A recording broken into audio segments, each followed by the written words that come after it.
Holidays-nale, adu namma GT Holidays da. GT Holidays, South India's #1 travel brand.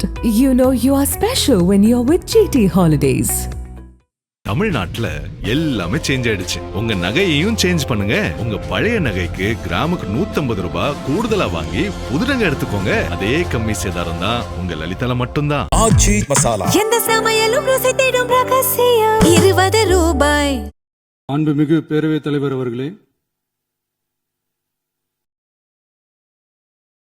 மாபெரும் தலைவர்கள் வழிநடத்திய மாண்பும் மாபெரும் வரலாற்று சிறப்பு கொண்ட இந்த சட்டமன்ற பேரவையின் 17வது சட்டமன்ற பேரவைக்கு நம்மையும் நம்ம தமிழக வெற்றி கழகத்தை சார்ந்த சட்டமன்ற உறுப்பினர்களையும் தேர்ந்தெடுத்து அனுப்பின நிரந்தரமாக என் நெஞ்சில் குடியிருக்கும் தாயன்புமிக்க தமிழக மக்கள் அனைவருக்கும்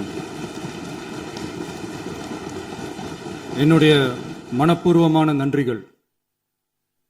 17வது சட்டமன்ற கூட்டத்தொடரின் முதல் ஆளுநர் உரையின் மீதான நன்றி தெரிவிக்கும் தீர்மானத்திற்கு பதிலுரை வழங்க வாய்ப்பளித்த மாண்புமிகு பேரவைத் தலைவருக்கு நம் வணக்கத்தை தெரிவித்துக் கொள்கிறோம். மாண்புமிகு பேரவைத் தலைவர் அவர்களே, இந்த 17வது மாமன்றத்தில் அதிகப்படியான 12 கட்சிகளை சேர்ந்த பிரதிநிதிகள் தேர்ந்தெடுக்கப்பட்டிருக்கும். நாம கொள்கை ரீதியாகவும் நிலைப்பாடு ரீதியாகவும் வேறுபட்டு இருந்தாலும் மக்கள் பணி செய்வதுதான் நம்ம எல்லாருக்கும் பிரைமரியா இருக்கிற ஒரே எய்ம். அந்த வகையில தான் நம்ம எல்லாருமே நம்ம மக்களால் அங்கீகரிக்கப்பட்டு சட்டமன்றத்திற்கு வந்திருக்கிறோம். அதனால நாம கருத்தால் வேறுபட்டாலும் மக்கள் சேவை என்ற நோக்கத்தில் நம்ம மாநிலம் சார்ந்த விஷயங்கள்ல நாம எல்லாரும் ஒன்றிணைந்து பயணிச்சா நம்ம தமிழ்நாடு என்னைக்கும் எதிலையும் முதன்மை மாநிலமாக திகழும். ஆளுநர் உரைக்கு நன்றி தெரிவிக்கும் தீர்மானத்தில் பேசின மாண்புமிகு உறுப்பினர்களுக்கு நன்றி. எதிர்த்து பேசினாதான் எதிர்கட்சின்னு ப்ரூவ் பண்ண முடியும்னு நினைச்சுக்கிட்டு பேசின எதிர்கட்சியை சேர்ந்த எதிர்கட்சி தலைவர் உள்ளிட்ட மாண்புமிகு உறுப்பினர்களுக்கும் வணக்கமும் நன்றியும். பதிலுரை வழங்குற அதே நேரத்தில் நம்மளை சட்டமன்ற உறுப்பினராக தேர்ந்தெடுத்த பெரம்பூர் தொகுதி மக்களுக்கு நம்மளோட நெஞ்சார்ந்த நன்றிகள். அதே மாதிரி ராஜினாமா பண்ணிட்டாலும் நம்மளை தேர்ந்தெடுத்த திருச்சி கிழக்கு மக்களுக்கும் இந்த மன்றத்தில் நம்மளோட நன்றியை பதிவு செய்கிறோம்.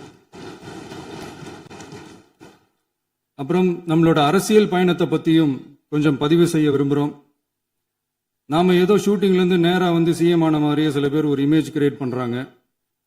அவங்களுக்கு அவங்க ஆசைப்படுற லாங்குவேஜ்லேயே சொல்கிறோம், அது வெறும் ரீல் தான், ரியல் கிடையாது.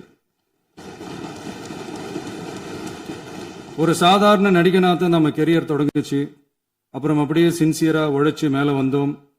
நம்ம கெரியரில் நாம் மேலே வந்ததுக்கு இந்த விஜய் ஒருத்தன் மட்டுமே காரணம் இல்லை, அவனோட உழைப்பு மட்டுமே காரணம் இல்லை. இந்த விஜயோட உழைப்புக்கும் உயர்வுக்கும் பின்னாடி இருக்கிற ஒட்டுமொத்த தமிழ்நாட்டு மக்களோட அன்பும் அரவணைப்பும் தான் காரணம். ஒவ்வொரு வீட்டில் இருக்க ஒவ்வொருத்தரும் நம்மளை அவங்க வீட்டில் ஒருத்தனா ஏற்றுக்கிட்டது தான் நமக்கு கடவுளும் மக்களும் தந்த மிகப்பெரிய வரம். அதுக்காகவே கடவுளுக்கு சமமான நம்மளோட சொந்தங்களான தமிழக மக்கள் அனைவருக்கும் மீண்டும் மீண்டும் நன்றி. இப்படி நம்மளை தாயன்போடு அள்ளி அரவணைச்ச தமிழ்நாட்டு மக்களுக்கு நாம் எப்படியெல்லாம் துணையாக இருந்தோம், எப்படியெல்லாம் மக்களோட மக்களா இருந்தோம்னு சொல்றேன். 1990ஸ்லயே ரசிகர் மன்றமா இருந்தப்பவே மக்களுக்கு துணையா நிற்க ஆரம்பிச்சோம். அதுக்கப்புறம் நற்பணி மன்றமாகவும் அதுக்கப்புறம் விஜய் மக்கள் இயக்கமாகவும் மாறி மக்களோட மக்களா நின்றுகிட்டு இருந்தோம். 2008 ஈழத் தமிழருக்கு ஆதரவா உண்ணாவிரதம் போராட்டம் செஞ்சோம். போர் முடிவுக்கு வரணும், நம்ம தொப்புள் கூடிய உறவுகளான ஈழத் தமிழர்களுக்கு பாதுகாப்பான நிம்மதியான ஒரு வாழ்வு கிடைக்கணும்னு அன்னைக்கே கோரிக்கை வச்சோம். 2009 ஆரம்பிச்ச விஜய் மக்கள் இயக்கம் வழியா நம்மளோட மக்கள் நல பணிகளை எக்ஸ்டெண்ட் அண்ட் எக்ஸ்பேண்ட் பண்ணிக்கிட்டே வந்தோம். கல்விக்கு துணையா இருந்தோம், சோசியல் சர்வீஸ் செஞ்சோம், வெள்ள நிவாரணத்துல துணையா இருந்தோம், கொரோனா காலத்துல மக்களுக்கு தோள் கொடுத்தோம். விலையில்லா விருந்தகம், குருதியகம், முட்டைப்பால் ரொட்டி திட்டம், விழியகம், பயிலகம், நூலகம், இப்படி பல வழியில மக்களுக்கு துணையா இருந்தோம். அப்புறம் நம்மளோட திரைப்படங்கள்ல நம்மளால முடிஞ்ச வரைக்கும் ஊழல் எதிர்ப்ப சொன்னோம், சமூக நீதியை சொன்னோம், கல்வியை பத்தி சொன்னோம், அரசியலை பத்தி சொன்னோம். அரசியலை பத்தி பேசுனதுனால நம்ம படங்கள் சந்திச்ச இதுவரைக்கும் சந்திக்கிற பிரச்சனையை பத்தி எல்லாருக்குமே தெரிஞ்சதுதான். இது மட்டும் இல்லாம 2011ல நாகப்பட்டினத்துல மீனவர் பிரச்சனைகளுக்கு ஆதரவா ஒரு பெரிய பொதுக்கூட்டம் நடத்தினோம். மீனவர்கள் மீதான தாக்குதலை கண்டிச்சு பேசி அதுல நம்மளோட எதிர்ப்பை பதிவு செஞ்சோம். 2017ல ஜல்லிக்கட்டு போராட்டத்தில் தமிழர் பண்பாட்டு உரிமைக்கான நம்மளோட ஆதரவை தெரிவிச்சோம். 2018ல ஸ்டெர்லைட் போராட்டம் துப்பாக்கி சூட்ல பாதிக்கப்பட்ட நம்ம சொந்தங்களை நேர்ல சந்திச்சு ஆறுதல் சொன்னோம். 2021ல உள்ளாட்சி தேர்தலில் விஜய் மக்கள் இயக்க வேட்பாளர்கள் போட்டியிட்டு ஜெயிச்சாங்க. கல்வி விருது விழா நடத்தி சிறந்த மதிப்பெண் பெற்ற மாணவ மாணவிகளுக்கு ஊக்கத்தொகையும் பரிசும் கொடுத்தோம். 2024ல தமிழக வெற்றி கழகத்தை ஆரம்பிச்ச உடனேயே CAA-வை எதிர்த்து அறிக்கை விட்டோம். அரசியல் கட்சி ஆரம்பிச்சு விழுப்புரம் மாவட்டத்தில் விக்கிரவாண்டியில நம்மளோட முதல் மாநில மாநாட்டிய வெற்றி கொள்கை திருவிழாவை நடத்தினோம். தந்தை பெரியார், பெருந்தலைவர் காமராஜர், அண்ணல் அம்பேத்கர், வீரமங்கை வேலுநாச்சியார், மக்கள் சேவகர் அஞ்சலை அம்மாள்னு நம்மளோட 5 கொள்கை தலைவர்களை அறிவிச்சோம். இந்தியாவிலே 2 பெண் ஆளுமைகளை கொள்கை தலைவர்கள் அறிவிச்ச ஒரே கட்சி நம்ம டிவிக்கு மட்டும்தான் என்ற பெருமையோடு அறிவிச்சோம். பெரியார் சொன்ன மாதிரியே அவர் சொன்னதுல நமக்கு ஏற்புடையதை மட்டும் எடுத்துக்கிட்டோம். அவரோட கடவுள் மறுப்பு கொள்கையில நமக்கு உடன்பாடு இல்லைன்னு ஓப்பனா அறிவிச்சோம். நமக்கு கடவுள் நம்பிக்கை உண்டுன்னு அறிவிச்சோம். யாரோட நம்பிக்கைக்கும் நாம் எதிரானவங்க இல்லைன்னு தெளிவா அறிவிச்சோம். பெண் கல்வி, பெண்கள் முன்னேற்றம், சமூக சீர்திருத்தம், சமூக நீதி, இப்படி பெரியாரோட கருத்துக்களை நிறையவே ஏத்துக்கிட்டோம்னு அறிவிச்சோம். அண்ணல் அம்பேத்கரோட சம வாய்ப்பு, சமநீதி, சமத்துவத்தை ஃபாலோ பண்ணுவோம்னு அறிவிச்சோம். பெருந்தலைவர் காமராஜரோட மதச்சார்பின்மையை ஏத்துக்கிட்டதோட அவரோட நேர்மையான நிர்வாகத்தையே ஒரு கொள்கையா ஏத்துக்கிட்டோம்னு அறிவிச்சோம். வீரமங்கை வேலு நாச்சியாரோட மண் மீட்பையும் சமூக நல்லிணக்கத்தையும் பின்பற்றுவோம்னு அறிவிச்சோம். மக்கள் சேவகர் அஞ்சலை அம்மாளோட விடுதலை வேட்கையையும் மக்களோட வாழ்வாதாரத்துக்காக உறுதியாக நிற்கிறதையும் பின்பற்றுவோம்னு சொன்னோம். எல்லாருக்கும் எல்லாமும் கிடைக்கணும், மதமும் நம் மதம்னு சொல்லி மதச்சார்பற்ற சமூக நீதி தான் நம்ம கொள்கைன்னு அறிவிச்சோம். நம்ம கொள்கை எதிரி யாரு, அரசியல் எதிரி யாருன்னு ஓப்பனா அறிவிச்சோம். எல்லாத்துக்கும் மேல பிறப்புக்கும் எல்லா உயிர்க்கும்ன்றத நம்மளோட அடிப்படை அரசியல் கோட்பாட்டா அறிவிச்சுட்டு தான் அரசியலுக்கே வந்தோம். நம்ம மதுரை மாநாட்டில் நம்மளோட தேர்தல் அரசியல் மற்றும் ஆட்சி அதிகார அரசியல் வழிகாட்டியா அறிஞர் அண்ணாவையும் புரட்சி தலைவர் எம்ஜிஆரையும் ஏத்துக்கிட்டதா அறிவிச்சோம். அப்புறம் இன்னனையும் நாம இங்க பதிவு செஞ்சே ஆகணும். எல்லாரும் கட்சி ஆரம்பிச்சுட்டு தான் ஒவ்வொரு வீட்டுக்குள்ளேயும் போவாங்க. ஆனா நாம ஒவ்வொரு வீட்டுக்குள்ளேயும் போனதுக்கு அப்புறம் தான் கட்சியவே ஆரம்பிச்சிருக்கிறோம். ஒவ்வொரு வீட்டில் ஒவ்வொருத்தரும் நம்மள அவங்க பிள்ளையா, மகனா, அண்ணனா, தம்பியா ஏத்துக்கிட்டதும் இயல்பா நடந்துச்சு. தமிழ்நாட்டு மக்களோட மனசுக்குள்ள போறதுக்கு நாம பட்ட பாடு நமக்கு மட்டும்தான் தெரியும். இதெல்லாம் புரிஞ்சாலும் புரியாத மாதிரி இருக்கிறவங்க தான் நம்மள நடிகன் என்று சொல்லியும் நம்ம கட்சிய நடிகன் கட்சின்னு சொல்லியும் சில நக்கல், நையாண்டி இதெல்லாம் பேசுவாங்க. அதை பத்தி நமக்கு கவலை இல்லைன்னு வைங்க. இப்படி நம்ம அரசியல் பயணம் ரொம்ப டிரான்ஸ்பரண்டா தான் ஆரம்பிச்சிருக்கு. இந்த 2026 தேர்தலில் கூட்டணியே இல்லாமல் தனியா நின்னோம். மக்கள் நம்மள தெளிவா புரிஞ்சுக்கிட்டதாலையும் நம்ம டிவிகே தோழர்களோட உழைப்பாலையும் நாம 35% வாக்குகளை வாங்கினோம். 1,72,00,000 வாக்குகளோட தமிழ்நாட்டிலேயே தனி பெரும் கட்சியா வந்தோம். தமிழக மக்களாலையும் நம்மளோட ஆதரவு இயக்கங்களாலையும் இதோ இன்னைக்கு இங்க நம்ம டிவிகே ஆளும் கட்சியா உட்கார்ந்துருக்கிறோம். இந்த ஆளும் கட்சியா ஆனதும் அவ்வளவு சாதாரணமாலாம் நடந்துடல. 2.25 வருஷத்துல ஆட்சிக்கு வந்துட்டீங்கன்னு ரொம்ப கிண்டலா கேலியா சிலர் பேசுறாங்க. எங்களோட இந்த 2.25 வருஷ டிராவல்ல எவ்வளவு வலியும் வேதனையும் இருக்குது. நம்மளோட மக்கள் சந்திப்புக்கே அவ்வளவு இடையூறு, அவ்வளவு தடைகள், ஊர் உலகத்துல யாருக்கும் இல்லாத ஒன்னா நமக்கு மட்டுமேன்னு தனியா ஸ்பெஷலா எக்ஸ்க்ளூசிவா நிறைய நிபந்தனைகள், நெருக்கடிகள், கட்டுப்பாடுகள், நம்மளை சந்திக்க வர்ற மக்களுக்கு சரியான பாதுகாப்பு இல்லாம, நம்ம கூட்ட நிகழ்ச்சிக்கு போதுமான பாதுகாப்பு இல்லாமன்னு இன்னும் வெளியே சொல்ல முடியாத நிறைய சூழ்ச்சிகள் எல்லாத்தையும் தாண்டி தான் நாம் இந்த இடத்துக்கு வந்திருக்கிறோம். But still miles to go. நம்ம டிராவல்ல எல்லாத்துக்கும் முச்சமா நம்மளோட சொந்தங்கள், நம்மளோட உறவுகள், 41 பேர் கரூர் சம்பவத்தில் இழந்த வேதனை எல்லாம் எப்படி சொல்றதுனே தெரியல. நம்ம மனசை விட்டு என்னைக்கும் அந்த வலியும் வேதனையும் நீங்கவே நீங்காது. அதுலயும் நம்ம மேலேயே பழி போட்ட கொடுமையெல்லாம் இருக்கும் பாருங்க, அதெல்லாம் வேற லெவலுங்க. என்னத்துக்கு அப்படியெல்லாம் செஞ்சாங்கன்னு தெரியல. அரசியல்னா இப்படியெல்லாம் கொடூரமா இருக்கணுமா என்ன? சரி விடுங்க. இந்த விஜய் இவனோட மக்களுக்காக எதையும் தாங்க தயாராகிட்டான். இவ்வளவு பெயின்ஃபுல்லான நம்ம பொலிட்டிக்கல் டிராவல்ல நம்மளோட மிகப்பெரிய ஆறுதலும் பலமும் என்ன தெரியுமா? என் நெஞ்சில் குடியிருக்கும் என்னோட தமிழ்நாட்டு மக்களும், என் உயிருக்கு உயிரான என்னோட தோழர்களும் தான். அவங்களோட பலத்தால தான்.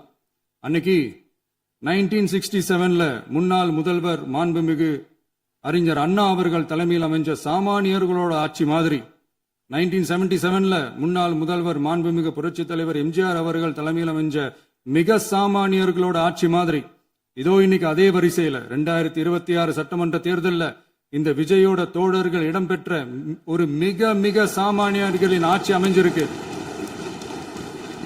வாகை சூடும் வரலாறு திரும்பி இருக்கிறது. இப்படி ஒரு தீர்ப்பை மக்கள் அளிச்சதுனாலதான் தமிழக வரலாற்றில் ஒரு மகத்தான கூட்டணி ஆட்சியை நாம் அமைச்சிருக்கிறோம். இளைஞர்களால என்ன செய்ய முடியும், பெண்களால என்ன செய்ய முடியும்னு கேட்டவங்களுக்கான பதில் தான் இன்னைக்கு அமைஞ்சிருக்கிற நம்ம ஆட்சி. ஒரே ஒரு குடும்பம் மட்டும் முக்கியம்னு சொல்றது நம்மளோட ஆட்சி அதிகார அரசியல் இல்ல. தமிழ்நாட்டில் இருக்கிற ஒவ்வொரு குடும்பமும் முக்கியம்னு சொல்றது தான் நம்ம அரசியல். நம்மளோட ஆட்சி அதிகாரம் அதான் நம்மளோட மனசாட்சி உள்ள மக்கள் ஆட்சி. இந்த 2026 தேர்தலில் யாராலும் உடைக்கவே முடியாதுன்னு சொன்ன மதத்தை உடைச்சோம், சாதியை உடைச்சோம், முக்கியமா காசு கொடுத்து ஓட்டு வாங்குற ஒரு நச்சு கலாச்சாரத்தையே சுக்கு நூறா தூள் தூளா உடைச்சிருந்தோம். நாம கிளீன் கவர்னன்ஸ் அண்ட் குட் கவர்னன்ஸ்ல உறுதியா இருக்கிறோம். இப்ப மட்டும் இல்ல, எப்பவுமே இப்படிதான் இருப்போம்.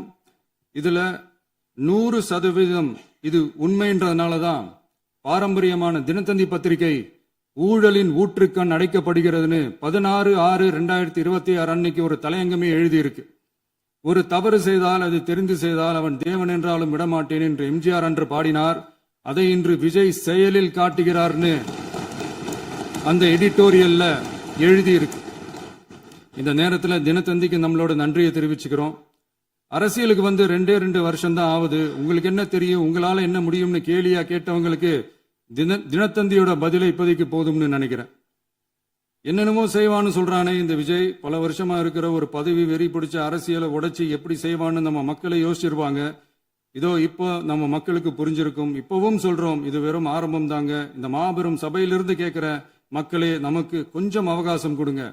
இதுக்கு முன்னாடி, அதாவது 2017 கடைசியில இருந்து 2026 ஏப்ரல் வரைக்கும் இருந்த புண்ணியவான்கள் ஆட்சியில ஒவ்வொரு டிபார்ட்மெண்ட்லயும் போட்ட ஏராளமான ஓட்டைகளை அடைச்சிக்கிட்டே படிப்படியா மக்களுக்கு நல்லதையும் செஞ்சுக்கிட்டே வருவோம். அதனாலதான் நமக்கு எதிரா யார் யாரோ சேரவே மாட்டாங்கன்னு நினைச்சவங்க எல்லாம் ஒன்னா சேர்றாங்க. நம்ம ஆட்சிக்கு டேட்டு குறிக்கிறாங்க.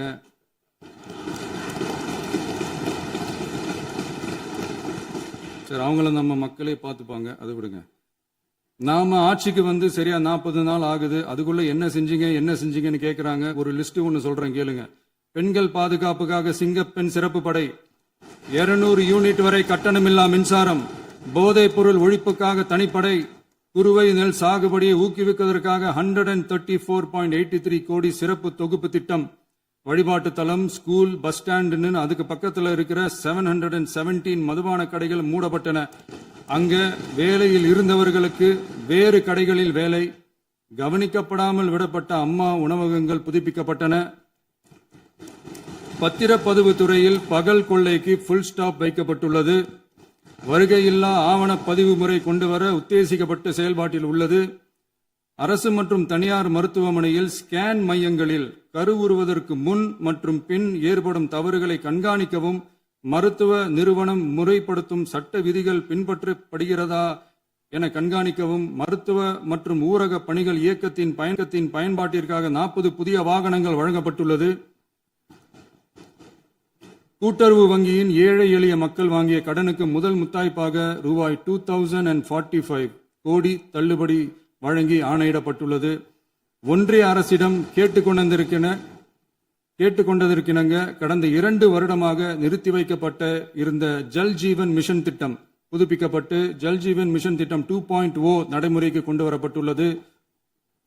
18,500 கோடி அளவில் உறுதியளிக்கப்பட்ட காஞ்சிபுரம் மாவட்டத்தில் மைய விரிவாக்க திட்டம், கோயம்புத்தூரில் மின்னணு பொருட்கள் மற்றும் மின்னணு அமைப்புகள் உற்பத்தி திட்டம் மற்றும் திருவள்ளூர் மாவட்டத்தில் காட்டுப்பள்ளி LNT கப்பல் கட்டும் தளம் விரிவாக்க திட்டத்திற்கு ஒப்பந்தங்கள் போடப்பட்டுள்ளன.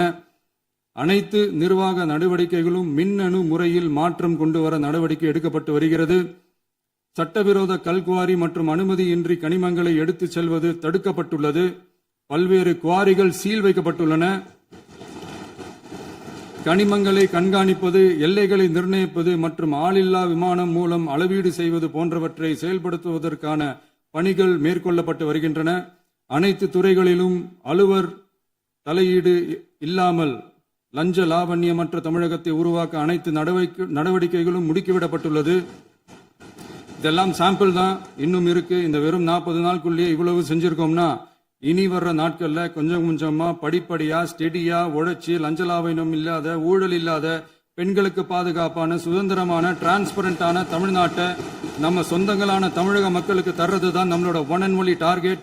கண்டிப்பா அதை நிறைவேற்றியே காட்டுவோம். 8 கோடி மக்கள் நம்மளோட இருக்கிறப்போ ஏங்க அதை செய்ய முடியாது? மாண்புமிகு பேரவைத் தலைவர் அவர்களே, தமிழ்நாட்டின் கருவூலம் எப்படி திசை மாறி உருமாறி தேய்ந்து ஓய்ந்து கிடைக்கிறதுன்னு சொன்னாங்க. திசை மாறி உருமாறி தேய்ந்து ஓய்ந்துன்னு வசனம் மாதிரி ரைமிங்கா இல்லாம வளமான இலக்கியமா இதே சபையில பேசினவங்களோட திறமையான ஆட்சியில நடந்த நிதி மேலாண்மையை பத்தி வெள்ளை அறிக்கையா வெளியிட்டோம். வெள்ளை அறிக்கை வந்ததிலிருந்தே கண்ணை கட்டுதுங்க. அந்த காலத்துலதான் பிள்ளையோ பிள்ளை, தொல்லையோ தொல்லைன்னு சொன்னாங்க. அதே மாதிரி தாங்க அவங்க ஆட்சியாலையும் அவங்களாலையும் இன்னைக்கு தமிழ்நாட்டுக்கே தொல்லையோ தொல்லை. இப்படி ஒரு நிலைமையை உண்டாக்கி வச்சுட்டு இவங்க சொல்றாங்க நமக்கு ஆட்சி செய்ய தெரியாதுன்னு. நம்ம அமைச்சர்களுக்கும் நம்ம சட்டமன்ற உறுப்பினர்களுக்கும் ஒன்னும் தெரியாதுன்னு. ஆமாங்க, எங்களுக்கு தெரியாதுதான். எங்க சட்டமன்ற உறுப்பினர்களுக்கும் அமைச்சர்களுக்கும் மக்கள் பணி செய்ய தெரிஞ்ச அளவுக்கு மக்கள் பணத்தை சுருட்ட தெரியாதுதான்.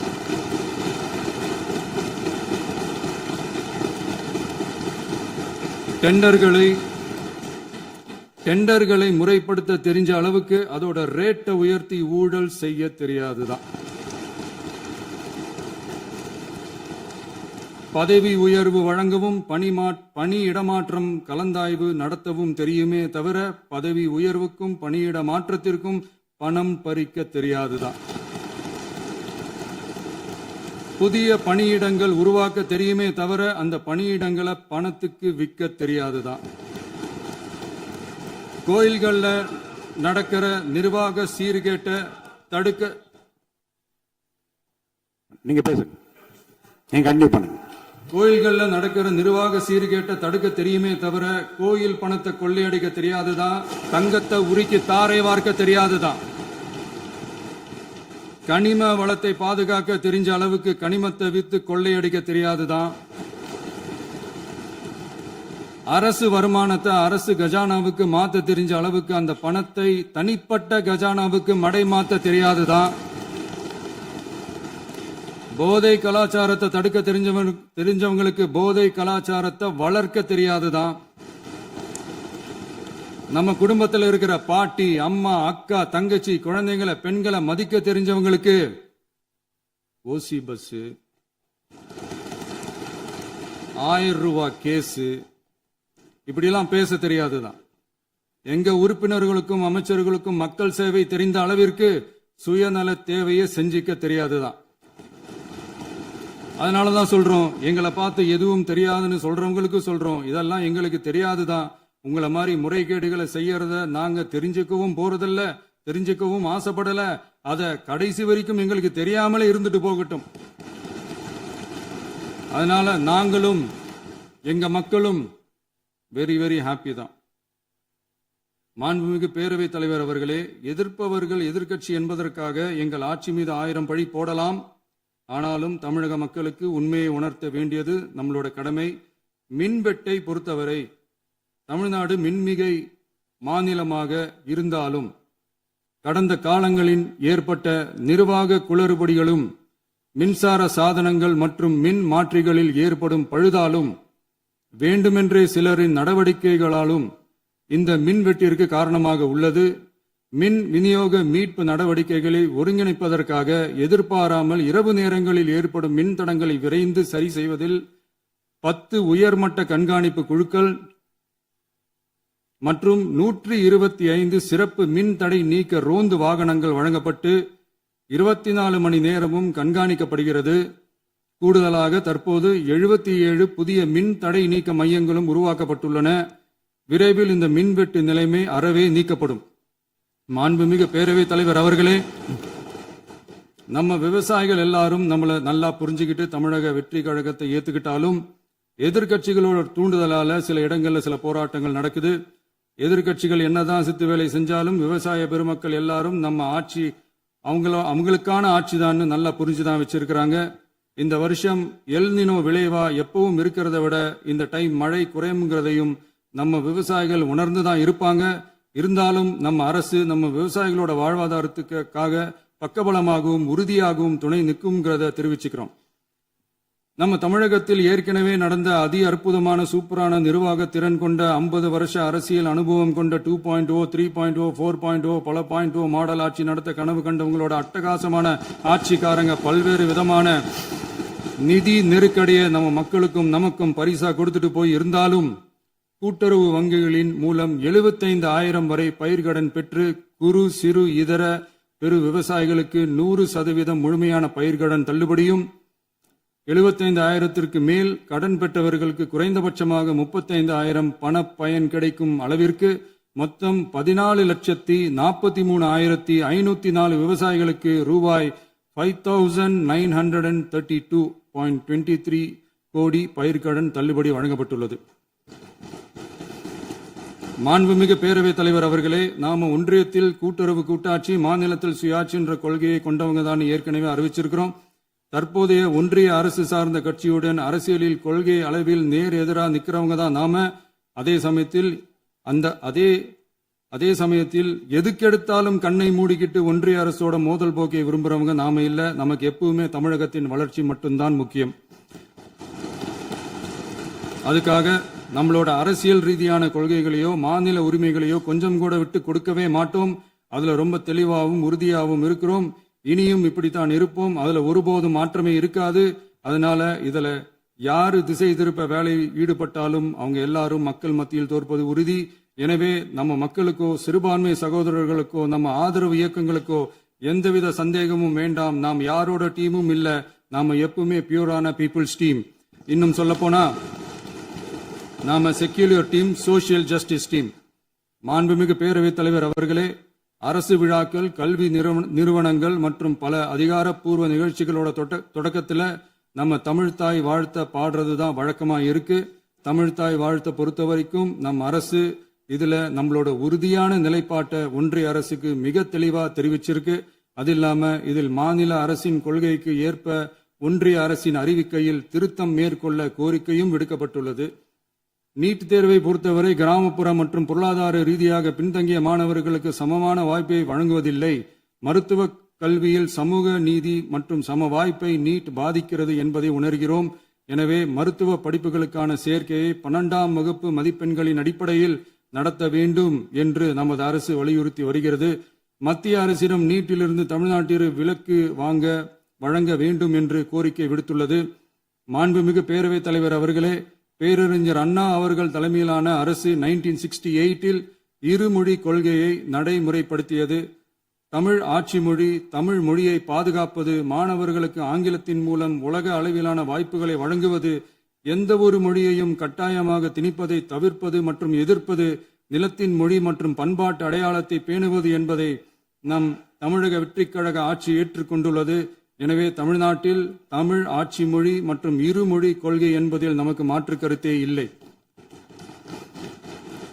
மாண்புமிகு பேரவைத் தலைவர் அவர்களே, கடந்த 11/6/2026 அன்று நடந்த நிதி ஆயோக் கூட்டத்தில் தமிழ்நாடு அரசின் சார்பாக கலந்து கொண்டு வறுமையற்ற தமிழ்நாடு இயக்கம் உருவாக்க தேவையான நிதியையும், தமிழ்நாட்டுக்கு 2 எய்ம்ஸ் மருத்துவமனைகளை தருமாறும், மருத்துவம் மற்றும் பல் மருத்துவ படிப்பிற்கு 12ஆம் வகுப்பு மதிப்பெண் அடிப்படையில் இடங்களை நிரப்புதல் குறித்தும், செயற்கை நுண்ணறிவு தொடக்க நிறுவன வளர்ப்பு மையங்கள் தமிழ்நாட்டில் அமைக்கவும், இளைஞர் திறன் மற்றும் வேலைவாய்ப்பு இயக்கம் செயல்படுத்த வேண்டியும், பெண்கள் தலைமையிலான வளர்ச்சி குறித்தும், மீனவ சமுதாயங்களின் வாழ்வாதாரம் மற்றும் மீன்பிடி படகுகள் மற்றும் மீனவர்களை விடுவித்தல் குறித்து நிரந்தர நடவடிக்கை எடுக்க வேண்டியும், காலநிலை தாங்கும் தன்மை பெருந்திட்டம் 2045 கீழ் விண்வெளி உற்பத்தி மையத்தை தேசிய விண்வெளி உற்பத்தி மையமாக அறிவிக்க கோரியும், தமிழ்நாட்டில் சாலை போக்குவரத்து நெடுஞ்சாலை மற்றும் ரயில்வே அமைச்சகத்தின் மேம்பாட்டு குறித்தும், அனைத்து கிராமங்களையும் டிஜிட்டல் இணைப்பு வசதி ஏற்படுத்துதல் குறித்தும், கூட்டு குடிநீர் திட்டம் தொடரவும்,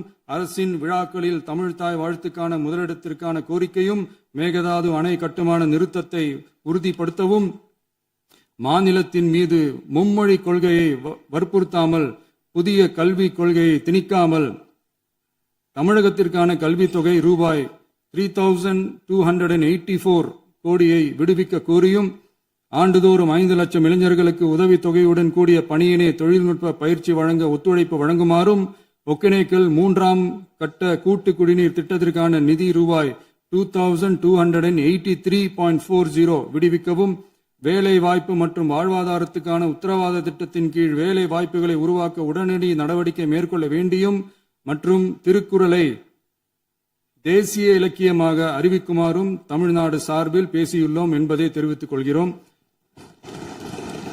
மாண்புமிகு பேரவைத் தலைவர் அவர்களே, அண்டை மாநிலங்களுடனான நட்புறவு ஒரு மாநிலத்தின் வளர்ச்சிக்கும் நாட்டின் ஒற்றுமைக்கும் மிகவும் அவசியமானது. தமிழ்நாடு தனது அண்டை மாநிலங்களுடன் நதி நீர் பங்கீடு, பொருளாதாரம், கல்வி, கலாச்சாரம் மற்றும் போக்குவரத்து துறைகளில் நல்லுறவை பேணி வருகிறது. பரஸ்பர மரியாதை, ஒத்துழைப்பு மற்றும் கூட்டாட்சி தத்துவத்தின் அடிப்படையில் அண்டை மாநிலங்களுடனான நட்புறவை வலுப்படுத்தவும் நமது ஆட்சியில் காக்கப்படுகிறது. மாண்புமிகு பேரவைத் தலைவர் அவர்களே, சட்டம் ஒழுங்கை பத்தி பேச்சு வந்தது. சட்டம் ஒழுங்கு சரியா இருக்கணும் அப்படின்றதுல எங்களுக்கு மாற்று கருத்தே கிடையாது. கண்டிப்பா லா அண்ட் ஆர்டர் கரெக்டா இருக்கணும், கரெக்டா இருக்கும், இருக்க வைப்போம். அதே மாதிரி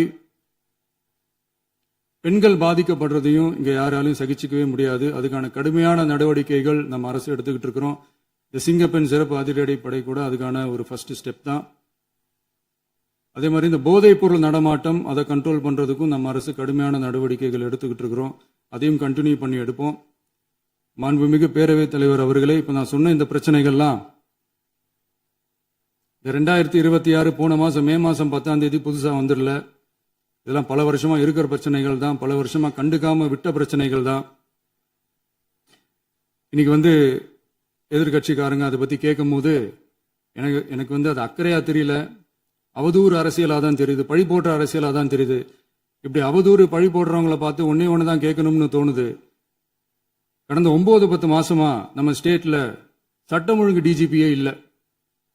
சட்டம் ஒழுங்கு டிஜிபியை போடுங்கன்னு சொல்லி எல்லாம் ஓஞ்சி போயிட்டோம். போன ஆட்சியில நடந்ததுக்கெல்லாம் இப்பதான் விடையே கண்டுபிடிக்கிறோம் நம்ம ஆட்சியில்.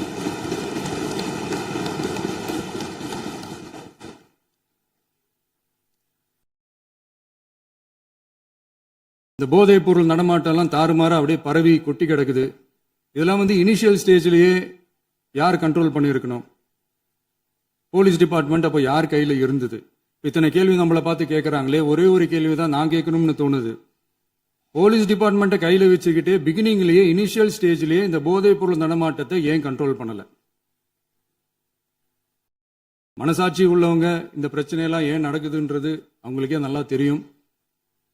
இன்னைக்கு சட்டம் ஒழுங்கை பத்தி கேள்வி கேட்கக்கூடாதா அப்படின்னா தாராளமா கேட்கலாம். இது ஜனநாயக அரசு, மன்னராட்சியெல்லாம் கிடையாது, மனசாட்சி உள்ள மக்களாட்சி. அதனால கேள்வி கேட்கலாம், எல்லாருக்கும் எல்லா உரிமையும் உண்டு. விமர்சனம் செய்யலாம், எல்லாருக்கும் எல்லா உரிமையும் உண்டு. ஆனா நம்ம ஆட்சியில என்ன நடவடிக்கைகள் எடுத்திருக்கோன்றது தெரிஞ்சுக்கிட்டு அதுக்கேற்ற மாதிரி ஒரு நடுநிலையா பேசுனீங்கன்னா கொஞ்சம் நல்லா இருக்கும். சட்டம் ஒழுங்கை பத்தி யாருக்கு என்ன யோசனை இருந்தாலும், மக்கள் நலனுக்காக யாருக்கு என்ன யோசனை இருந்தாலும் அதை தாராளமாக சொல்லலாம். நம்ம அரசு அது காது கொடுத்து கேட்கும். ஆனா நம்ம அரசினுடைய நிர்வாகத்திறன் அதை பத்தி பேசுறவங்களுக்கு ஊரடிச்சு உலையில போட்டு ஊழல் மேல ஊழலா செஞ்சுக்கிட்டு அதுல இருந்து தப்பிக்கிறதுக்கு பேர் தான் நிர்வாகத்திறன் அப்படின்னு சொன்னா, அப்படிப்பட்ட ஒரு ஊழல் செய்யற நிர்வாகத்திறனை நம்ம அரசு ஒரு நாளும் செய்யாது. பொட்டி பெட்டியா பணத்தை வச்சுக்கிட்டு பெட்டியை வச்சு எல்லாம் செஞ்சுக்கிட்டு போதைப் பொருள் பாதுகாவல் கழக மாடல் அரசாங்கம் செஞ்ச ஒவ்வொரு ஊழலா வெளியில வந்துகிட்டு இருக்கு. டாஸ்மாக்ல அது என்னப்பா அது பேரு பார்ட்டி ஃபண்ட் கட்சி நிதி அப்படின்ற பேர்ல அடிச்ச கொள்ளையெல்லாம் ஒண்ணா இப்போ கவர்மெண்டோட கஜானாவுக்குள்ள கொண்டு சேர்த்துக்கிட்டே இருக்கிறோம். உட்காருங்க. மாண்புமிகு முதல்வர்கள் பதில் உரைக்கு பிறகு முதல்வர் பதில் உரைக்கு பிறகு நேரம் தரேன். அப்ப பேசட்டும், அவங்க பேசட்டும், அவங்கள பேச அனுமதி. உட்காருங்க உட்காருங்க.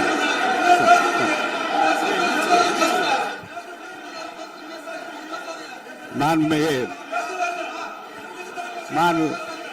அலோவ் பண்றேன் உட்காருங்க. மாண்பு உறுப்பினர்கள் நீங்க இங்க உட்காருங்க, அமைதியா உட்காரு. நீங்க எல்லாம் உட்காருங்க. உட்காருங்க. மாண்புமிகு நீங்க எல்லாரும் உட்காருங்க. அமைதியா உட்காருங்க. இருங்க, உட்காருங்க. அப்புறம் நீங்க என்ன உட்காருங்க. நான் கொடுக்க உட்காருங்க. நான் பாயிண்ட் ஆஃப் வர கொடுங்க. நான் கொடுக்கிறேன். உட்காருங்க.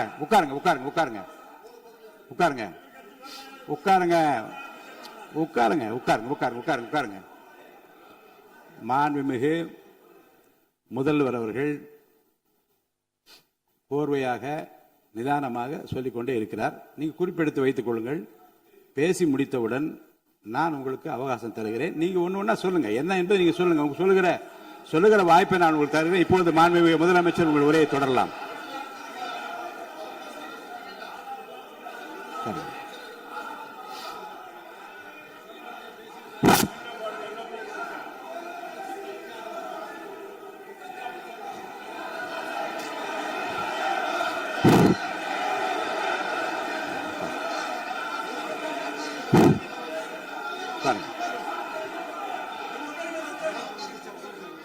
நான் எழுந்த பிறகு உட்கார்றதான் உட்காருங்க. எல்லாரும் உட்காருங்க. தேசிய உட்கார். நான் அலோவ் பண்றேன். உட்காருங்க. அமைதியா உட்காருங்க. நான் அலோவ் பண்றேன். அமைதியா உட்காருங்க. அங்க இருந்து குரல் கொடுக்காதீங்க. உட்காருங்க.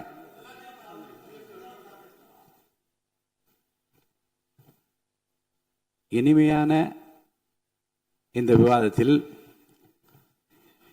இதுவரை குறுக்கீடுகள் இல்லாமல்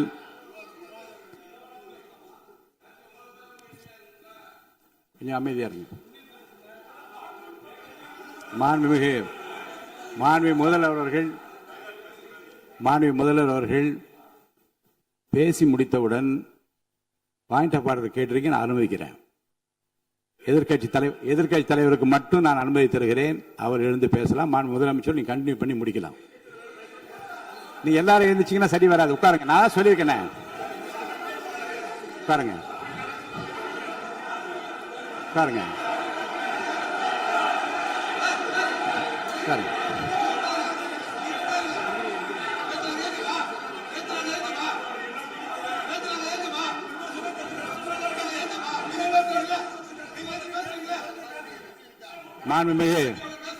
மாண்பு உறுப்பினர் அமைதி காக்க வேண்டும். நேற்று எதிர்க்கட்சி தலைவர் பேசுகிற போதும் அவர் பேசுகிற எல்லாவற்றுக்கும் நான் அனுமதி அளித்தேன். அதில் பாயிண்ட் ஆஃப் கேளுங்க. அந்த விவாதத்தில் கேளுங்க. இப்போதும் மாண்புமிகு முதலமைச்சர் அவர்கள் பேசி முடித்த பிறகு நான் உங்களுக்கு அதுக்குரிய அவகாசத்தை தருகிறேன். நீங்க கேள்வி கேளுங்க. கேட்கிற உரிமையும் விளக்கத்தை பெற்றுக்கொள்ள உரிமை உங்களுக்கு இருக்கிறது. அதற்கு அவகாசம் நான் தருகிறேன்.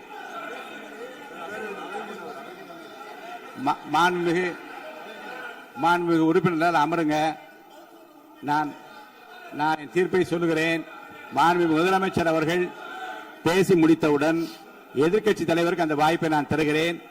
நிச்சயமா அந்த கேள்வி கேட்கலாம். உட்காருங்க. எல்லாரும் பேரவை முன்னவர் பேசுங்க. மாண்பு பேரவைத் தலைவர் அவர்களே, இன்று இவர்கள் முயற்சி செய்வது அவர் ஆளுங்கட்சியாக இருக்கின்ற போது இருங்க, நான் சொல்லிடுறேன் ப்ளீஸ். ஒரே நிமிஷம் நான் சொல்லிடுறேன் ப்ளீஸ். ஆளும் கட்சியாக இருக்கின்ற போது நீங்கள் சொன்ன ஒரே வார்த்தை, நாங்கள் பேசி முடித்ததற்கு பிறகு குறிப்பிடுத்துவிட்டு நீங்கள் எந்த கேள்வி வேண்டுமானாலும் கேட்கலாம் என்று ஒரு முறையை நீங்கள் பின்பற்றினீர்கள். அதே முறையை இப்போது பின்பற்ற வேண்டும் என்று கேட்டுக்கொள்கிறேன். மாண்புமிகு பள்ளிக்கல்வித்துறை அமைச்சர். மாண்புமிகு பேரவைத் தலைவர் அவர்களே, நேற்றைய தினம் கூட எதிர்க்கட்சி தலைவர் சொன்னதை முழுமையாக கேட்டு இறுதியில் ஒரு வாய்ப்பு தந்தீங்க. அதுவும் இல்லாம இந்த நேரத்தில் நேரலையில் நீங்களும் பாக்குறீங்க. அங்கிருந்து உரிமையில் விழித்து இந்த பக்கம் இருக்கிற உறுப்பினர்களை பார்த்து அப்படின்னு உரிமையில் விழிப்பதை உங்கள் மூலமாக கண்டிக்கிறேன். அந்த வார்த்தையை அவை குறிப்பிலிருந்து நீக்கணும். கண்ணியம் காத்து முதல்வர் முழுமையாக பேசுவதை காத்து கண்ணியம் காத்து இந்த சபைக்கு ஒரு மரபு இருக்கிறது. அதை மூத்த உறுப்பினர்கள் பின்பற்றபடி உங்கள் மூலமாக கேட்டுக்கொள்கிறேன். மாண்புமிகு முதலமைச்சர் அவர்கள் உரையை தொடரலாம். நான் தரேன். நான் உறுதியாக மாண்புமிகு முதலமைச்சர் அவர்கள் பேசி முடித்தவுடன் எதிர்க்கட்சி தலைவருக்கு அந்த வாய்ப்பு தரப்படும் என்பதை உறுதியாக சொல்லிவிட்டேன். இடையிலே குறுக்கீடு செய்யாமல் அந்த பேச்சு முழுமையாக பேசி முடிக்க நீங்கள் அனுமதி வழங்க வேண்டும் என்று கேட்டுக்கொள்கிறேன். அமைதியா உட்காருங்க. அவங்க பேசி முடிக்கட்டும், நீங்க கேளுங்க. நான் என்ன சொல்றேன், கேட்கிற உரிமையும் விளக்கத்தை கேட்டு பெற உரிமை உங்களுக்கு இருக்கிறது. ஆனா இடையிலே குறுக்கீடு செய்யாமல் அதை முடிக்கும்படி நான் கேட்டுக்கொள்கிறேன். மாண்புமிகு முதலமைச்சர் அவர்கள் தொடர்ந்து நீங்க பேசலாம்.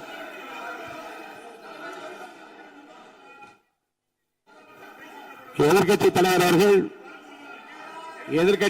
அவர்கள் உங்கள் கட்சியினுடைய உறுப்பினரை அமைதிப்படுத்த வேண்டும் என்று நான் கேட்டுக்கொள்கிறேன். உங்களுக்கு வாய்ப்பு தரவில்லை என்றால் அவர் எழுந்து நிற்பதில் நியாயம் இருக்கு. வாய்ப்பு தரப்போகிறேன். நான் முதலமைச்சர் அவர்கள் பேசி முடித்தவுடன் உங்களுக்கு வாய்ப்பு தரப்படும். அது வரைக்கும் உங்களுடைய உறுப்பினரை அமைதி காக்க நீங்கள் தான் பார்த்துக் கொள்ள வேண்டும்.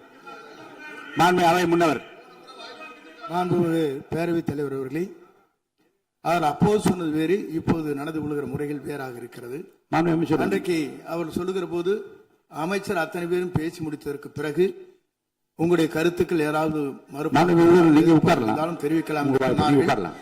இப்போது பின்பற்றினால் நன்றாக இருக்கும். நீங்கள் அதற்காகத்தான் சொன்னீர்கள். முதலமைச்சர் பேசியதற்கு பிறகு எதிர்க்கட்சி தலைவர் அவர்கள் பேசுவதற்கு வாய்ப்பளிக்கிறோம் என்று சொல்லியிருக்கிறார்கள். ஆகவே தான் அந்த வாய்ப்பை நீங்கள் இல்ல அது பதில் சொல்லணும்னு கேட்டிருக்காங்க. பதில் சொல்லணும் சொல்லியிருக்காங்க. பதில் சொல்லினா தான் எங்க பிரச்சனை. இல்ல அப்படி இல்ல. ஆகவே இல்ல நேற்றைய தினம் நீங்கள் அப்படி பேசிக்கொண்டது ஆறாவது இல்ல. நேற்றைய தினம் உங்கள் பேசுகிற போது ஆறாவது குறுக்கிட்டார்களா? நீங்கள் பேசுகிற போது யாருமே குறுக்கிடவில்லை. நீங்க எவ்வளவு பேசினீர்கள், எவ்வளவு வார்த்தைகள் பேசினீர்கள் என்பதெல்லாம் எங்களுக்கு தெரியும்.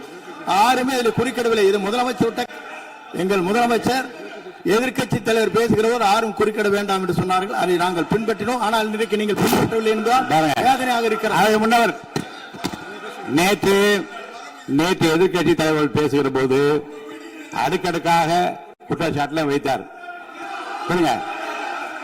இப்போ அதற்குரிய மாண்புமிகு பொதுப்பணித்துறை அமைச்சர் கூட காலையில் அலுவலகத்தை சந்தித்து அவர்கள் சாட்டிய குற்றச்சாட்டுகளுக்கெல்லாம் ஆதாரங்களை எல்லாம் நான் கொண்டு வந்திருக்கிறேன் என்று சொன்னேன். நான் நேற்று அந்த விஷயம் நேற்றோடு முடிந்து விட்டது. ஆதாரங்களை கொடுங்கள். தக்க நேரத்தில் இதை பற்றி சொல்ல வேண்டிய நேர்ந்தால் நான் இதெல்லாம் ஆய்வு செய்து உரிய நேரத்தில் அவை குறிப்பிட்டு ஏற்றுவதற்கு முன்பாக அவரிடம் காட்டி அதற்கு பிறகு அதை பற்றி முடிவெடுக்கும் என்று நான் சொன்னேன். இப்போதும் சொல்லுகிறேன், மாண்பு முதலமைச்சர் அவர்கள் பேசிக் கொண்டிருக்கிறார். பேசி முடிக்கட்டும். எதிர்க்கட்சி தலைவருக்கு உறுதியாக நான் வாய்ப்பு தருவேன். அவர் கேள்விகளை முன்வைக்கலாம், விளக்கங்களை பெறலாம். இப்போதைக்கு பேரவைத் தலைவர் என்ற முறையில் என்னுடைய முடிவு இதுதான். அவையில் இருக்கக்கூடிய உறுப்பினர்கள் அமரும்படி நான் கேட்டுக்கொள்கிறேன். நான் முதலமைச்சர் அவர்கள் பேச வேண்டிய போ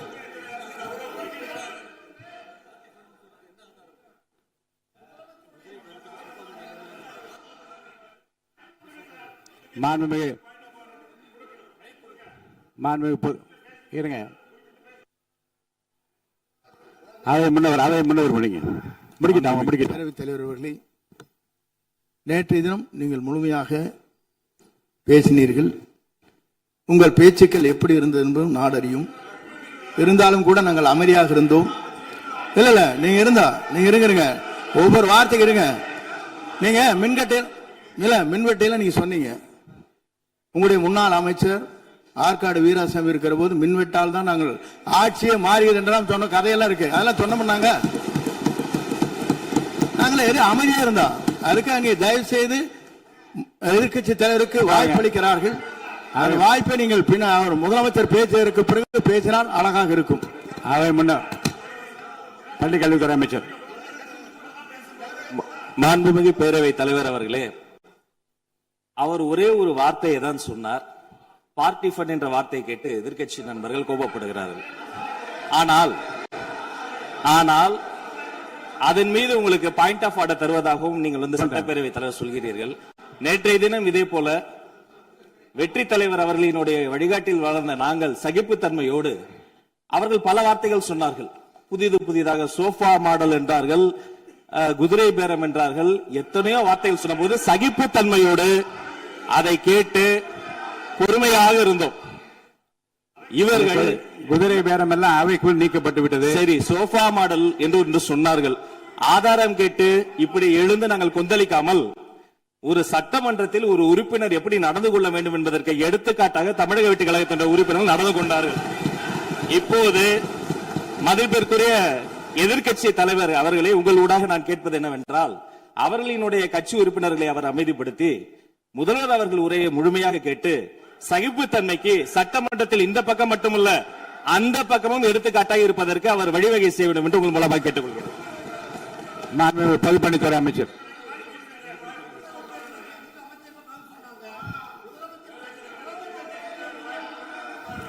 மாண்புமிகு பேரவைத் தலைவர் அவர்களே, திராவிட முன்னேற்ற கழகம் முதல் நாளில் இந்த சபையுடைய மரபையும் பாரம்பரியத்தை பற்றியும் நமக்கு வகுப்படுத்தார்கள். அந்த மரபுப்படி எங்களுடைய தலைவருடைய வழியில் இந்த சட்டசபையுடைய நிகழ்வுகளில் நாங்கள் கலந்து கொண்டிருக்கிறோம். நேற்றைய எதிர்க்கட்சி தலைவர் பேசும்பொழுது எவ்வளவோ வார்த்தைகள் உண்மைக்கு புறம்பாக சட்டத்திற்கு எதிராக ஒரே நிமிஷம் பேசுறேன். சட்டத்திற்காக பேசும் பொழுது நாங்கள் அமைதியாக இருந்தோம். ஒரு 2-3 முறை தான் வந்து அவரு பேசும்போது மினிஸ்டர்கள் இருந்துச்சு நின்னாங்க. ஆனா இன்னைக்கு மாண்புமிகு முதலமைச்சருடைய முதல் உரை கடந்த 4 நாட்களாக திராவிட முன்னேற்ற கழகம் முதலமைச்சர் ஏன் பேசலன்னு சொல்லிட்டே இருந்தாங்க. இன்னைக்கு பேச ஆரம்பிச்ச உடனே அவர் சொன்ன வார்த்தை பார்ட்டி ஃபண்ட் சொன்னார். எந்த பார்ட்டின்னு சொல்ல. ஆனா அந்த வார்த்தைகள் சொல்லி முடிஞ்ச உடனே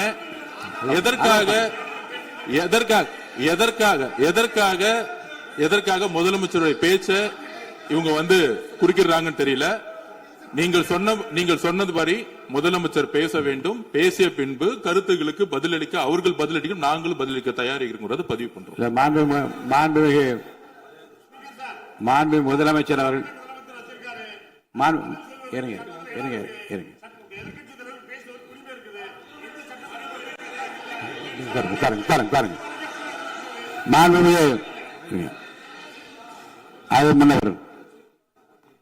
மரபு இருக்கிறது, எப்போது வேணும் பாயிண்ட் ஆஃப் ஆர்டர் இருக்கலாம். இருந்தாலும் கூட நீங்க அந்த மரபை நீங்க கடைபிடித்தீங்களா உங்க ஆட்சியில?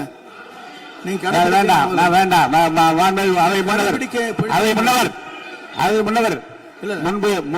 முன்பு எப்படி நடந்தால் என்பதை பற்றியோ முன்பு நடந்த நிகழ்வுகள் பற்றியோ நீங்கள் சொல்லி மீண்டும் இந்த அவையினுடைய மாண்பை குறைக்க வேண்டாம் என்று நான் கேட்டுக்கொள்ள வேண்டாம். இப்போது உள்ள பிரச்சனை, மாண்பு முதலமைச்சர் அவர்கள் தன்னுடைய பேச்சை உறுதி செய்து முடிக்க வேண்டும். அவர் முடித்த பிறகு எதிர்க்கட்சி தலைவருக்கு நான் நிச்சயமாக வாய்ப்பு தருவேன். அவர் கேள்வி கணைகளை தொடுக்கலாம், சந்தேகங்களை கேட்கலாம். விளக்கம் தருவதற்கு மாண்பு முதலமைச்சர் அவர்கள் தயாராக இருக்கின்றார். அமைதியாக அமரும்படி நான் கேட்டுக்கொள்கிறேன். இப்போது நான் அனுமதிக்க முடியாது. மாண்பு முதலமைச்சர் உரையை தொடரலாம்.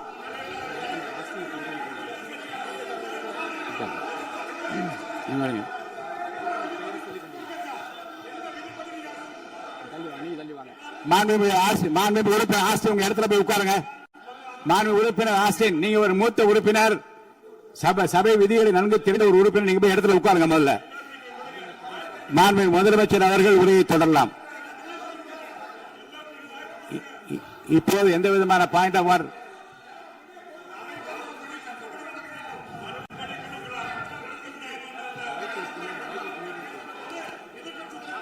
நான் வாய்ப்பு இல்லை என்று சொன்னால் நீ எழுந்து நிற்பதிலே நியாயம் இருக்கிறது.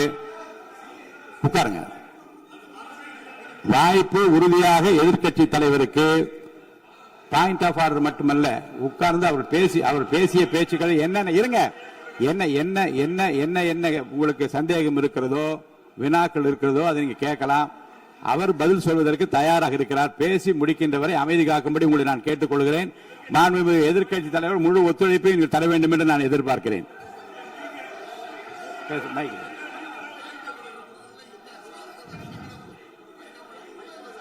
மைக் கொடுங்க. மாண்புமிகு எதிர்க்கட்சி தலைவர். பேரவைத் தலைவர், நீங்க உட்காருங்க. நேற்று நான் பேசும்போது சில அமைச்சர்கள் குறுக்கிட்டு பேசினாங்க, அதற்கு நீங்க அனுமதி கொடுத்தீங்க. அதே மாதிரி இன்னைக்கு முதலமைச்சர் பேசும்போது சில வார்த்தைகள், தவறான வார்த்தைகள் பேசுறாரு. அவர் பார்ட்டி ஃபண்ட் அப்படின்னு சொல்லியிருக்கிறாரு. அவர் அமைச்சர் அந்த பார்ட்டி ஃபண்ட் எந்த பார்ட்டின்னு கூட சொல்ல, தைரியம் இருந்தா சொல்லுங்க, நாங்க அதெல்லாம் ஃபேஸ் பண்ண தயாரா இருக்கோம். எதையும் ஆதாரத்தோடு எதையும் பேசுங்க. நீங்க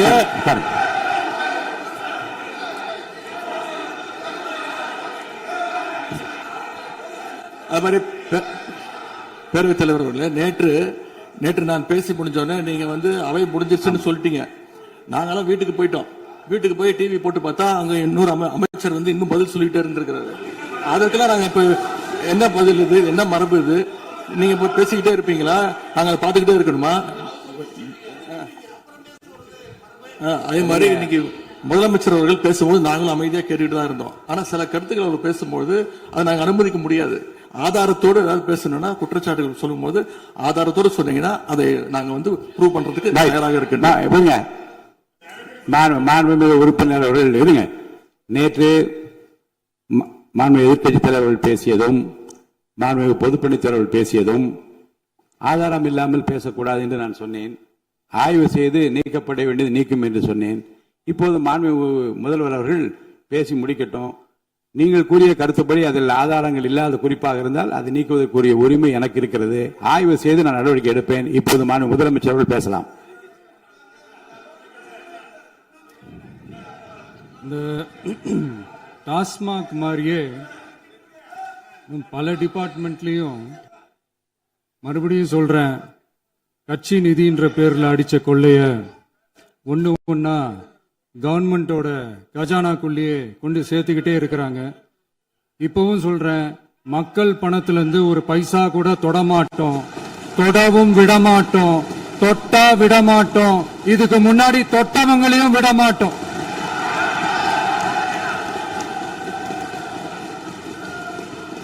ஒவ்வொரு ஊழலா வெளியில வரும் போலே, ஒவ்வொரு வேஷமா கலைஞ்சிரும் போலே, இங்க இருக்கிற நிறைய பேரு நடுங்கி போய் இதுல நம்ம மேல அவதூறு வேற.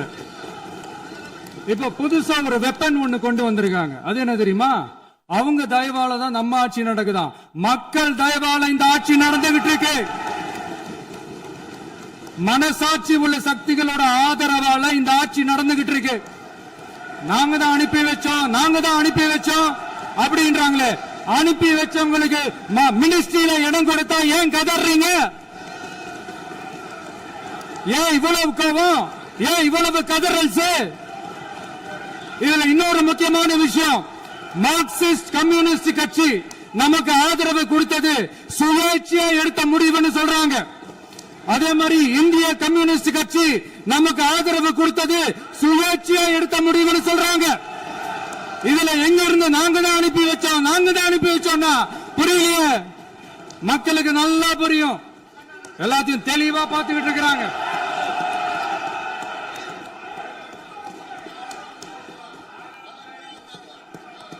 முதலமைச்சர் கண்டினியூ பண்ணலாம். மாண்புமிகு முதலமைச்சர்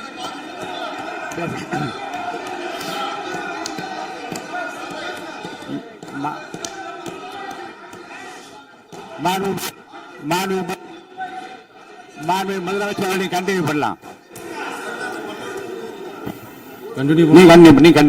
நீங்க கண்டினியூ பண்ணலாம்.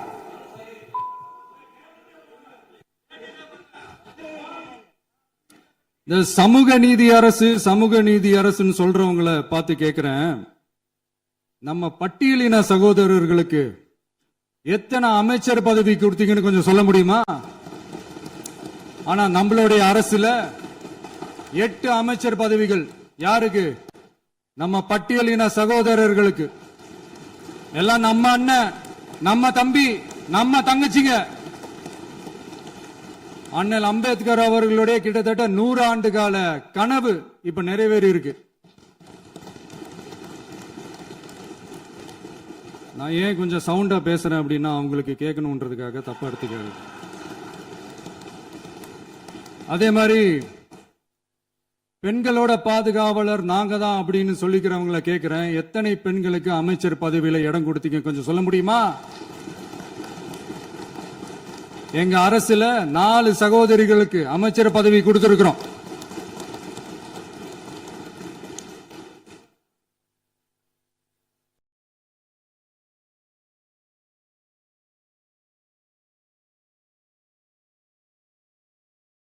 அதனால மக்களால் நிராகரிக்கப்பட்டு மக்களால் அகற்றப்பட்டவங்களுக்கு ஒண்ணு சொல்லிக்கிறோம், தப்பே செய்ய மாட்டோம், ஊழலே செய்ய மாட்டோம், நேர்மையா தான் இருப்போம், நியாயமா தான் இருப்போம் அப்படின்னு சொல்றவங்களால மட்டும்தான் கூட்டணி ஆட்சி அமைக்க முன்வரும். ஆட்சியிலையும் பங்கு, அதிகாரத்திலையும் பங்கு கொடுக்க முன்வரும். ஊழல்லையே ஊறி போனவங்களால இந்த கூட்டணி ஆட்சியோ, ஆட்சியிலையும் பங்கோ, அதிகாரத்திலையும் பங்கு கொடுக்க முன்வராது.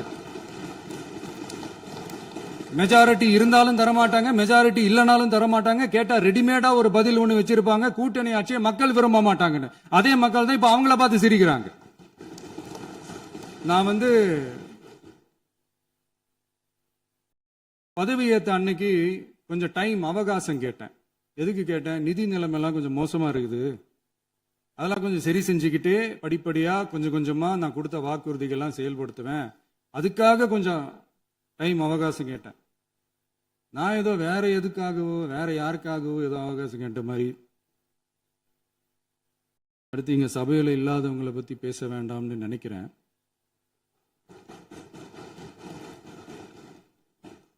இங்க நம்மளை பத்தி அவதூறு பரப்புறதோட மட்டும் இல்லாம இப்ப நம்ம மக்கள் மேலேயும் அவதூறு பரப்ப ஆரம்பிச்சுட்டாங்க. மக்கள் நமக்கு ஓட்டு போட்டது தப்பான், குடும்பமா நமக்கு ஆதரிச்சது தப்பான். இது இப்ப இல்ல, நான் சொல்றது எம்ஜிஆர் அவர்கள் காலத்திலிருந்தே. அப்பவே அவர் ஜெயிச்சப்போ அதே மக்களை தப்பா பேசுறது. மக்கள் என்ன பண்ணிட்டாங்க, எம்ஜிஆர் என்ன பண்ணிட்டாரு, எம்ஜிஆர் என்ன இது பண்ணிட்டாரு. 50 வருஷமா ஒரே டெக்னிக்கா.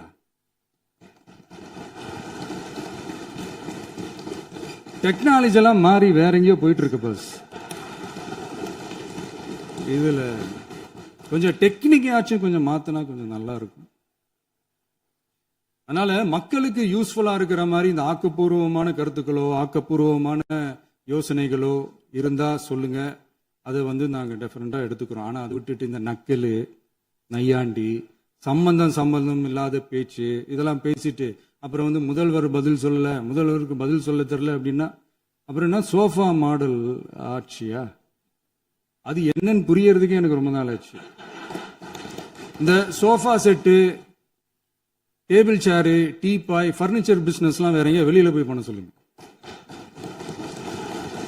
அப்படி அந்த பிசினஸ் தான் பண்ணணும்னா நிறைய பிசினஸ் பண்ற மாதிரி வெளியில போய் பண்ண சொல்லுங்க, இங்க சட்டசபைக்குள்ள வேணாம். அதனால ஆக்கப்பூர்வமான கருத்துக்கள் இருந்தா சொல்லுங்க, டெஃபினட்டா அது சரியா இருந்தா நாங்க ஏத்துக்கிறோம். எனக்கு ஒரு குட்டி கதை ஒண்ணு ஞாபகம் வருது, சொல்லாமா?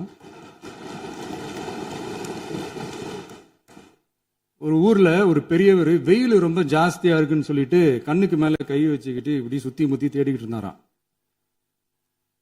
அப்ப கூட இருந்த ஒரு சின்ன பையன் என்ன தேடுறீங்க அப்படின்னு கேட்டானா. அதுக்கு அந்த பெரியவர் சொன்னாரா, அது ஒண்ணு இல்ல தம்பி, உங்க அப்பா இங்கதான் இருப்பாருன்னு சொன்னாங்க, அதான் தேடிக்கிட்டு இருக்கேன், எங்க உங்க அப்பாவையா காணோம்?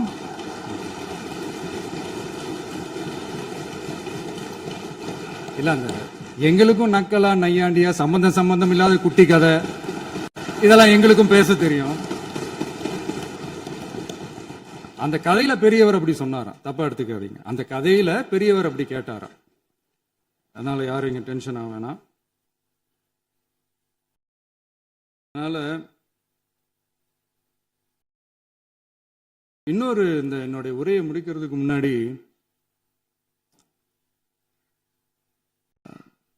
போயிட்டாங்க, பேசலாமா? உங்க கருத்துக்களை நீங்க முழுமையாக மன நிறைவோடு பேசலாம். டிவியில பார்க்கலாம். சரி, அதான் 5 நிமிஷம் பேசுனதுக்கே கொளத்தூரி இந்த ஆட்டம் ஆடிச்சு. பேசுனா அப்புறம் என்ன பண்றது? கடைசியா நான் இந்த உரையை முடிக்கிறதுக்கு முன்னாடி ஒரு முக்கியமான ஒரு விஷயம் பத்தி சொல்லணும். ஆளுநர் உரை அன்னைக்கு இந்த தமிழ் தாய் வாழ்த்துக்கு அப்புறம் தேசிய கீதம் பாடினது தப்பு, தேசிய கீதம் 2 முறை பாடினது தப்பு, அப்படி ஒரு நிகழ்வு இதுக்கு முன்னாடி இந்த சட்டசபையில நடந்ததே கிடையாது, அந்த மரபே மாத்திட்டீங்க, இப்படி ஒரு பெரிய ஒரு போர் மாதிரி எதிர்கட்சியை சார்ந்தவங்க எல்லாம் சொன்னாங்க இல்லையா. அந்த மாநில உரிமை போராளிகளை, அந்த மரபு காக்கிற உரிமை போராளிகளை ஒரே ஒரு கேள்விதான் கேட்கணும். 2021 ஆகஸ்ட் 2 ஞாபகம் இருக்கா? Centenary celebration of Tamil Nadu legislature. அந்த ஃபங்க்ஷன்ல நம்ம முன்னாள் முதலமைச்சர் கருணாநிதி அவர்களோட கலைஞர் அவர்களுடைய கலைஞர் அவர்களுடைய புகைப்படத்தை மாண்புமிகு குடியரசுத் தலைவர் திறந்து வைக்கிற ஒரு ஃபங்க்ஷன். அந்த ஃபங்க்ஷன்ல national anthem followed by Tamil Thai Vazhthu அப்படின்னு அறிவிச்சது ஞாபகம் இருக்கா? அதாவது தேசிய கீதத்துக்கு அப்புறமா 2வது முறையா, நோட் திஸ் பாயிண்ட் மாண்புமிகு பேரவைத் தலைவர் அவர்களே, பிளீஸ் நோட் திஸ் பாயிண்ட். தேசிய கீதத்துக்கு அப்புறம் 2வது முறையாக தமிழ் தாய் வாழ்த்து பாடப்படும் அப்படின்னு சொன்னது ஞாபகம் இருக்கா? அதுவும் முத்தமிழ் அறிஞர் அப்படின்னு சொல்ற நம்ம கலைஞர் அவர்களுடைய அந்த புகைப்படம் வெளியிட்டு விழாவில் அவர் இருந்த இதே சபையில தமிழ 2வது இடத்துக்கு தள்ளினது யாருன்னு ஞாபகம் இருக்கா? அது மட்டும் இல்ல, அந்த தேசிய கீதத்தை நாட்டுப்பண் நேஷனல் ஆந்தம்னு சொல்லி அதே ஃபங்க்ஷன்ல கடைசியா ஃபங்க்ஷன் முடியும் போது செகண்ட் டைம் தேசிய கீதம் பாடினதும் ஞாபகம் இருக்கா? இதே அவையில் தான், அது அவை குறிப்பிலும் இருக்கிறது, இதே அவையில் தான் நடைபெற்றது. இந்த தக்க நேரத்தில் இந்த ஆதாரங்களை அளித்த மாண்பு முதல்வர் அவர்களுக்கு நன்றியை தெரிவித்துக் கொள்கிறேன். டவுட் இருந்தா இந்த புக்கை பார்த்து தெரிஞ்சுக்கலாம். அதனால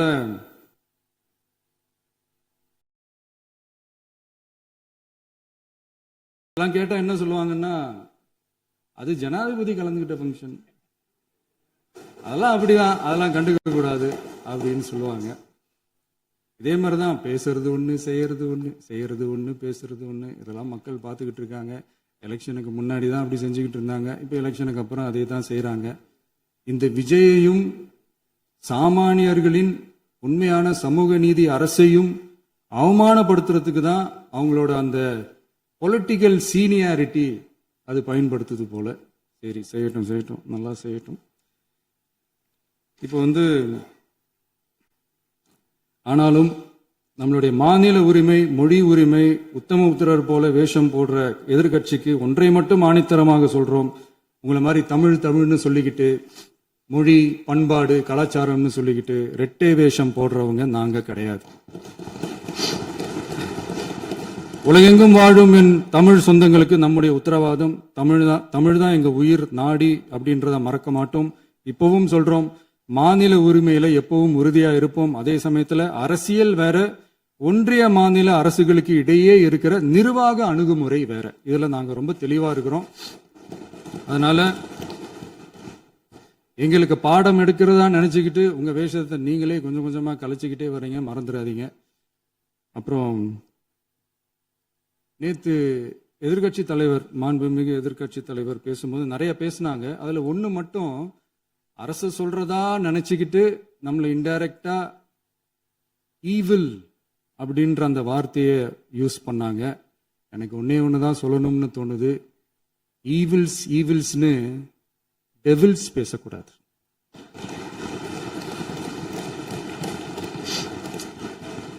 அவங்க இருந்திருந்தா ஒரு ஆக்ஷன் பண்ணணும்னு எனக்கு தோணுச்சு. எல்லாரும் போயிட்டாங்க. பர்மிஷன் பண்ணலாமா? இப்பவும் பண்ணலாம், ஒன்றும் தப்பு இல்லை.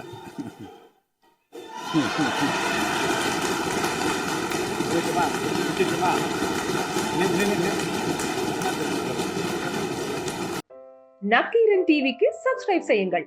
உங்கள் ஆதரவே எங்கள் பலம்.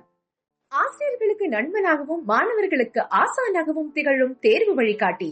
ஒவ்வொரு பாடத்திற்கும் அனுபவமிக்க ஆசிரியர்களின் துல்லியமான தெளிவான விடைகள். CNC இருக்கு, தேர்வு பயம் எதற்கு? இது தீரன் பப்ளிஷிங் ஹவுஸ் விற்பனை வெளியீடு.